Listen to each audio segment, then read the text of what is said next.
In the 21 years between the world wars, many nations devoted a great deal of effort to new machine gun designs. Their hope was to have a machine gun that would be more mobile than the water-cooled and yet give up as few of its advantages as possible. I do not want to cover the history of weapons development during those 21 years. Instead, I'll compare two designs, the MG34 and the BAR. I'll cover the characteristics which resulted from their design and then show how each army incorporated that weapon into its tactical organization and doctrine. According to this chart, one would say that the MG34, with its higher volume of fire, is obviously the superior weapon. Well, I'm not so sure. Let's take a look. This is the German MG34. It weighs 26.5 pounds and can be carried by one man. It feeds from this metallic, non-disintegrating belt. This belt must be recovered by the crew and reloaded with ammunition after use. Unlike the Maxim and Browning cloth belts, these belts lay on top of the cartridges in the feedway.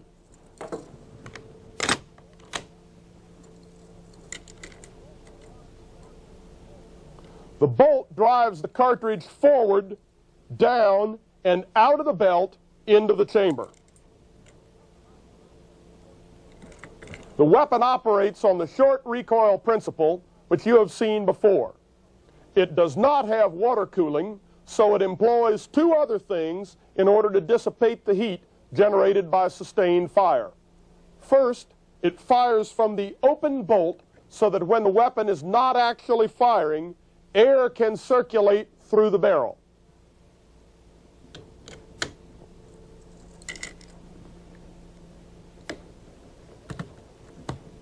Secondly, it has a quick change barrel.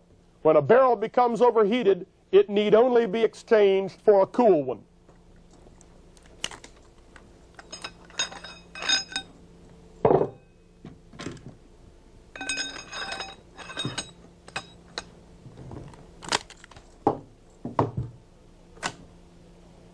The MG34 and BAR will make the same target run.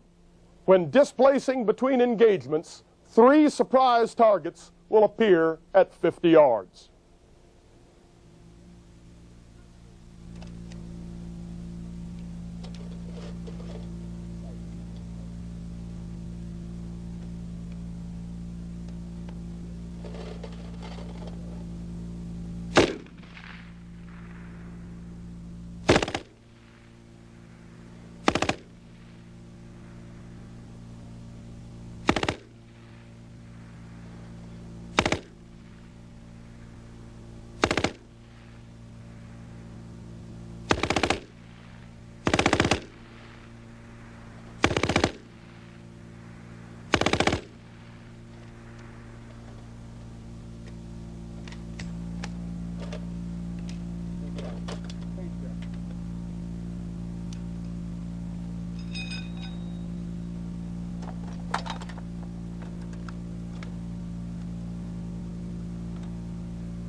Some disadvantages of the MG-34 become immediately apparent.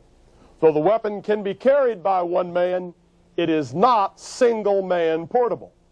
That high volume of fire is predicated upon the quick-change barrel for dissipation of heat. There has to be an assistant gunner for carrying spare barrels in the spare parts kit. At the volume of fire shown on the chart, the crew has to change the barrel once every minute.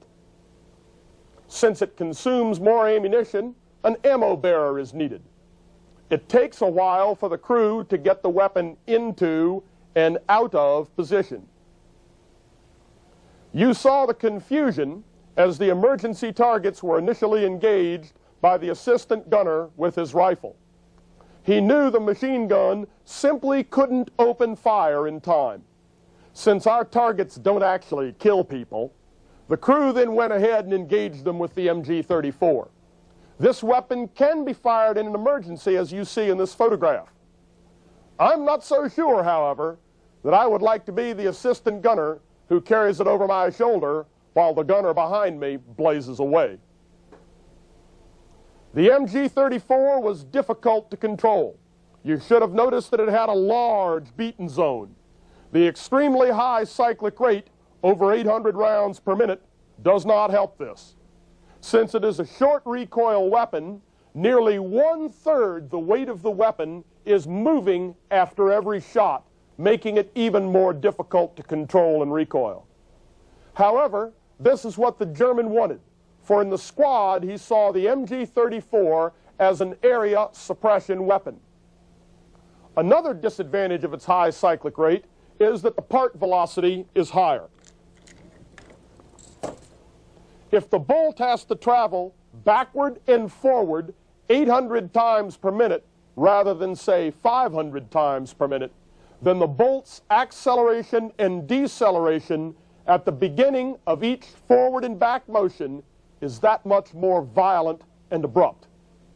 This breaks parts and places a premium on clean, high-quality ammunition. Partway through engaging the first set of targets, the MG-34 extractor tore through a cartridge case. The crew had to change barrels in order to continue. Normally, one of the assistant gunners would have used the toolkit to clear that barrel. Otherwise, the barrels were changed only when overheated.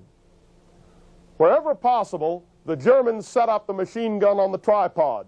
This helped stabilize the weapon and gave it a smaller beaten zone. Further, its traversing and elevating mechanism aided in the adjustment of long-range fire.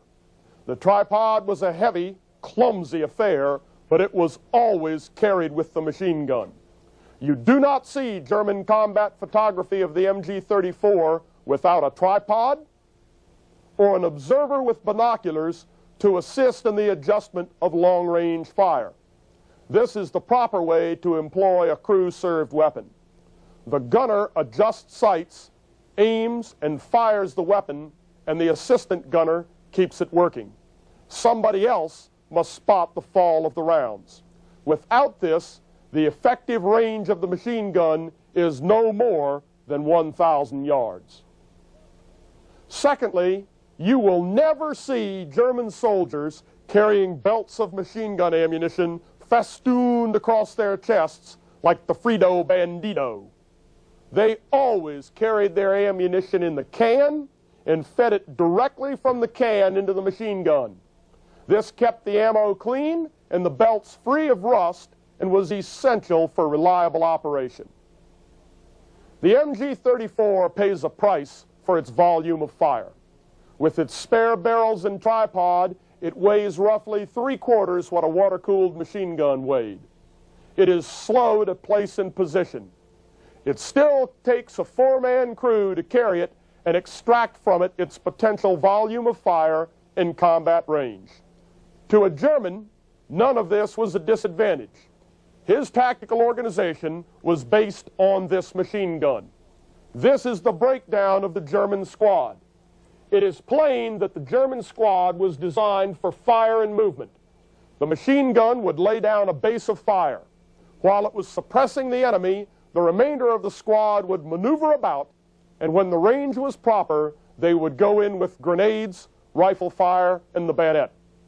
This is the system that took Ibn Emal and Paris and got to the banks of the Volga River. The Browning automatic rifle of World War II was a beefed up and bipod-equipped version of the BAR of World War I. The BAR weighs 18 pounds with its bipod and feeds from a 20-round, detachable, staggered, double-column box magazine. It does not have a quick-change barrel, though it does fire from the open bolt in order to help cool the weapon. It is equipped with a bipod to help stabilize the weapon during automatic fire from the prone position.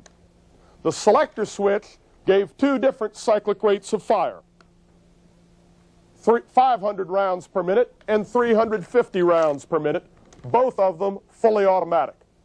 Let's see what the BAR can do with the same target array that you saw before.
It is quite obvious that the BAR does not have the sustained volume of fire of the MG34. However, a couple of other things are equally obvious. The BAR can truly be carried and operated by one man. The weapon can be put in action as fast as any individual infantryman's rifle. It is certainly as accurate as the MG34 when fired from the bipod. Its lower cyclic rate of fire and a few other characteristics reduce movement of the weapon during firing, and the beaten zone is relatively small. On a suppression target, the BAR was slightly less capable. A well-trained gunner could still put rounds in the target area and still kill or suppress the individuals there. However, he only had 20 rounds to do the job, and there was a distinct break in firing for changing magazines. Because it is a fixed barrel weapon, the volume of fire must be voluntarily held down. The weapon can be fired at more than 80 rounds per minute, but if it is, the barrel will rapidly overheat. Severe overheating burns out the barrel and may even warp the receiver. All of these disadvantages made little difference. The American squad was not primarily organized around the BAR. It was in the squad in order to beef up the squad's overall volume of fire. If the squad wanted to, it could of course use the BAR as a suppression weapon and maneuver about it. But the BAR was never really intended to operate separately from the remaining members of the squad and never intended as a general purpose weapon. At platoon, company, and battalion level, other machine guns, the Browning air-cooled, the Browning water-cooled, and the Browning 50 caliber heavy barrel were present in order to fill the suppression role or the base of fire role. When the American squad did maneuver against the enemy under the covering fire of platoon or company level machine guns, then the squad's semi-automatic Garand rifles and the BAR gave them a great advantage over a German squad. Not only was the squad's volume of fire much higher, but if the maneuvering squad was caught in a position where they needed long-range automatic fire, they still had a weapon that could get the job done. Each weapon, the BAR and the MG-34, had its own very unique set of characteristics, advantages, and disadvantages. Each weapon, when woven into the tactical organization and when coupled with the fire of other weapons, contributed to the success of their respective armies. Which is better? Neither.